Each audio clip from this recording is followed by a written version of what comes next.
ഒരാൾ ഒരു സംശയം ചോദിച്ചിരുന്നു. ഭൂമി ഉരുണ്ടതാണ്, ഗോളാകൃതിയിലുള്ളതാണ്, ഭൂമി കറങ്ങുന്നു എന്ന് നമ്മളാണ് കണ്ടുപിടിച്ചത് എങ്കിലും ഇന്നുവരെയും അങ്ങനെ ഒരു വരി ഒരു പുസ്തകത്തിലും എഴുതി കണ്ടില്ലല്ലോ. 15-ാം നൂറ്റാണ്ടിൽ വളരെ ഗഹനമായ പഠനം നടത്തി കേംബ്രിഡ്ജിലും ഓക്സ്ഫോർഡിലുമെല്ലാം ഉണ്ടായിരുന്ന കോപ്പർനിക്കസും ഗലീലിയോയും കെപ്ലയറും ന്യൂട്ടണുമെല്ലാമാണല്ലോ ഇത് കണ്ടുപിടിച്ചത് എന്ന് അറിയിക്കാനുള്ള, നമ്മളെ പഠിപ്പിക്കാനുള്ള കാരണം എന്താണ്? ഏതായാലും ഒരു കാരണം വളരെ വ്യക്തമാണ്. ഭാരതീയ പൈതൃകത്തെക്കുറിച്ച് ഇത് പഠിപ്പിക്കണമെന്നുള്ളവർക്കോ ഇത് പഠിപ്പിക്കണം എന്നുള്ള കാര്യങ്ങളെക്കുറിച്ച് പോളിസി ഉണ്ടാക്കുന്നവർക്കോ അറിഞ്ഞുകൂടായിരുന്നു. ഇത് രണ്ടും കൂടാതെ പൈതൃകത്തിൻ്റെ അടിസ്ഥാനത്തിൽ തന്നെ ഇതിനൊരു കാരണമുണ്ട്. അതുകൊണ്ടാണ് ഞാൻ ഈ ഒരു സംശയം ഈ വേദിയിൽ ഇവിടെ വെച്ച് നിങ്ങളോട് വിവരിക്കാം എന്ന് വിചാരിച്ചത്. യഥാർത്ഥത്തിൽ ഭൂമി ഉരുണ്ടതാണ് എന്ന് മൃജ്ജല ശിഖിവായുമയോ ഭൂഗോള സർവതോ വൃത്ത ഇത് ഞാൻ വിവരിക്കേണ്ടായി. ഭൂമി കറങ്ങുന്നു എന്നതിനെക്കുറിച്ച് പ്രാണേന ഇതി കലാംഭൂഹു ഭ്രമയതി, ഭൂമി പ്രദക്ഷിണം വയ്ക്കുന്നു എന്നതിനെക്കുറിച്ച് ഏകോന്ന ഷഷ്ടിലിപ്താഹ അഷ്ടൗ വിലിപ്താഹ എന്നുള്ള പോലെയും കിഴക്ക് നിന്ന് പടിഞ്ഞാട്ടാണ് ഭൂമി പടിഞ്ഞാറ് നിന്ന് കിഴക്കോട്ടാണ് ഭൂമി തിരിയുന്നത് എന്നുള്ളതിനെക്കുറിച്ചും അനുലോമ ഗതിർനൗസ്ത പശ്യത്യചലം വിലോമകം യദ്ധത് അചലാനി ഭാനി തദ്ദത് തമ പശ്ചിമഗാനി ലങ്കായാം എന്നീ വിവരണങ്ങളെല്ലാം ഞാൻ തന്നു.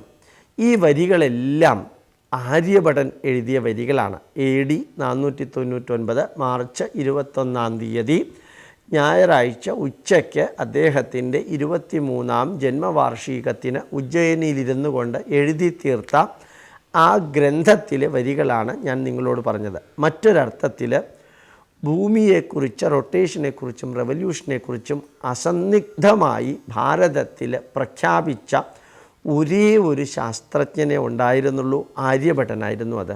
മറ്റുള്ളവർ ഭാസ്കരാചാര്യർ ഒന്നാമൻ, ഭാസ്കരാചാര്യർ രണ്ടാമൻ, ലല്ലാചാര്യൻ, വടേശ്വരാചാര്യൻ, മഞ്ജുളാചാര്യൻ, അതുപോലെ തന്നെയുള്ള പ്രഗത്ഭരായ അനവധി വ്യക്തികൾ ആരും ഭൂമി കറങ്ങുന്നു എന്നുള്ളത് അംഗീകരിച്ചിരുന്നില്ല.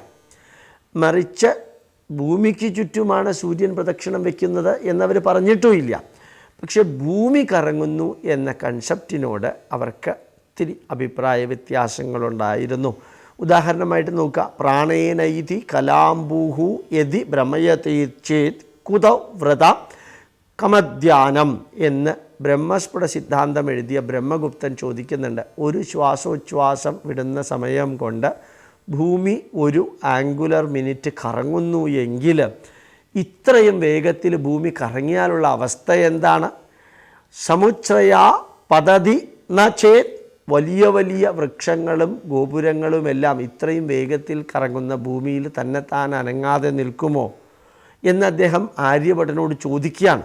അതുകൊണ്ട് അങ്ങനെ ഒരിക്കലും സംഭവിക്കില്ല, ഞങ്ങൾ അത് അംഗീകരിക്കുന്നില്ല എന്നർത്ഥത്തിലാണ് ബ്രഹ്മസ്ഫുട സിദ്ധാന്തം എന്ന അതിഗഹനമായ ഗണിത ജ്യോതിശാസ്ത്ര ഗ്രന്ഥമെഴുതിയ ബ്രഹ്മഗുപ്തൻ AD 605 ആര്യഭടൻ്റെ ഈ ഭൂമി കറങ്ങുന്നു എന്ന സിദ്ധാന്തത്തോട് വിയോജിപ്പ് പ്രകടിപ്പിച്ചുകൊണ്ട് എഴുതിയത്. ഞാൻ പറഞ്ഞ വരിയുടെ നീളം കൂടിപ്പോയോ? ഇല്ലല്ലോ.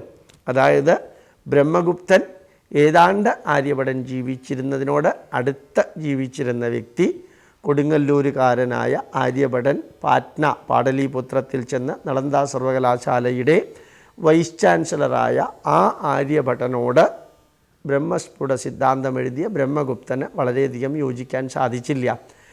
അതേ സമയത്ത് ഭാസ്കരാചാര്യർ ഒന്നാമൻ AD 628 അദ്ദേഹം എഴുതിയ മഹാഭാസ്കര്യം, അതിനുശേഷം എഴുതിയ ലഘുഭാസ്കര്യത്തിലും ഭൂമിയുടെ കറങ്ങുന്ന നമ്പർ വളരെ ഭംഗിയായിട്ട് ആര്യഭടൻ എഴുതിയിട്ടുണ്ടായിരുന്നു. ആ നമ്പർ അതിനെ കമൻ്ററി എഴുതിയ ഭാസ്കരാചാര്യൻ റിപ്പീറ്റ് ചെയ്തിട്ടില്ല. എന്താ കാരണം? ഭൂമി കറങ്ങുന്നു എന്നുള്ളത് ഭാസ്കരാചാര്യർ ഒന്നാമൻ അംഗീകരിച്ചിരുന്നില്ല.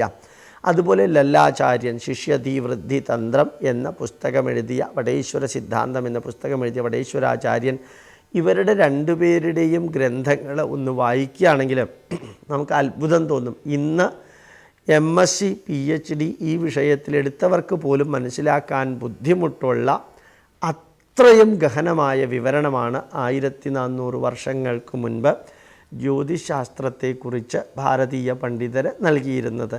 അപ്പോൾ ഞാൻ നിങ്ങളോട് അറിയിക്കാൻ ആഗ്രഹിച്ചത് ആര്യഭട്ടീയ അസ്ട്രോണമിക് സ്കൂൾ എന്നൊരു സ്കൂളുണ്ട്. അതായത് ഒരു ഗ്രൂപ്പ് ആൾക്കാർ. ആര്യഭടൻ മലയാളിയായിരുന്നു. അദ്ദേഹത്തിൻ്റെ ശിഷ്യന്മാർ 22 പേരിൽ 12 പേരും കേരളീയരായിരുന്നു.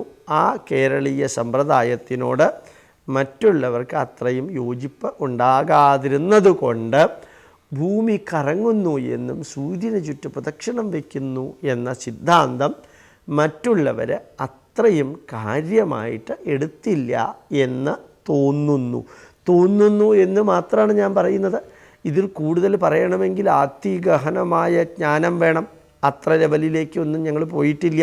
അപ്പം നിങ്ങളെ അറിയിക്കാൻ ആഗ്രഹിച്ചത് ഈ പരിപാടിയിലൂടെ അറിയിക്കാൻ ആഗ്രഹിച്ചത് ഇപ്പോൾ ആവർത്താശ്ചാപി നക്ഷത്ര എന്നുള്ളത് ഭൂമിയുടെ ആവർത്തിച്ചുള്ള ഭ്രമണം കൊണ്ട് ദിവസങ്ങളുണ്ടാകുന്നു എന്നും കൃത്യമായിട്ട് എത്ര ദിവസമാണ് ഉണ്ടാകുന്നത് എന്നും എത്ര പ്രാവശ്യമാണ് ഭൂമി കറങ്ങുന്നത് എന്നും എത്ര വേഗതയിലാണ് കറങ്ങുന്നത് എന്നുമുള്ള വിവരണങ്ങൾ ആര്യഭടീയം വായിക്കുന്ന വ്യക്തിക്ക് മനസ്സിലാക്കാൻ ഒരു ബുദ്ധിമുട്ടും ഇല്ല. മറ്റുള്ളവർ അംഗീകരിച്ചാലും അംഗീകരിച്ചില്ലെങ്കിലും ഭാരതത്തിൽ അപ്രകാരം ഒരു കൺസെപ്റ്റ് ഉണ്ടായിരുന്നു എന്ന് ബോധ്യപ്പെടുത്താനാണ് ആര്യഭടീയത്തിൽ നിന്ന് കോട്ട് ചെയ്ത് അപ്രകാരം വിവരണം നൽകിയത്.